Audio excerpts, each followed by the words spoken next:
এবারে বিপিএল এ বিতর্কে নতুন মাত্রা যোগ করেছেন আলামিন আর সাব্বির। শৃঙ্খলা ভঙ্গের দায়ে দুজনকেই গুনতে হচ্ছে মোটা অঙ্কের জরিমানা। শামসুল আরিফিনের রিপোর্ট।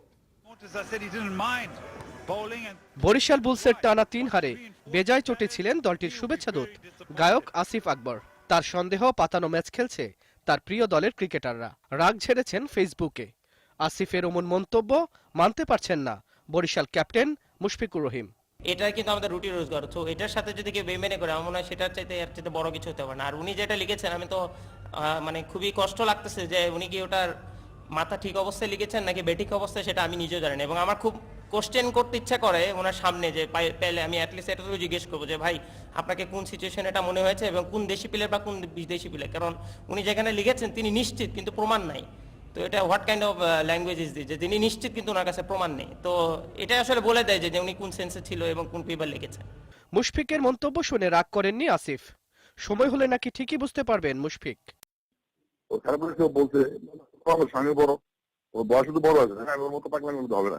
আমি তো দিয়েছিলাম ব্যক্তিগত মতামত, তাই না? আমি তো বলি নাই যে ক্যাপ্টেন জড়িত বা কর্তৃপক্ষ জড়িত। আমার বডি ল্যাঙ্গুয়েজে মনে হয়েছে, আজকেও মনে হয়েছে আমার। শেষ পথে এসে নানা জটিলতায় ঘিরে ধরছে বিপিএল এর ৪ নম্বর আসর। শৃঙ্খলা বিরোধী কর্মকাণ্ডের জন্য চুক্তির ৫০ ভাগ জরিমানা হয়েছে পেসার আলামিন হোসেনের। চুক্তির ৩০ ভাগ টাকা জরিমানা গুনতে হবে সাব্বির রহমানকে। শামসুল আরিফিন, ৭১।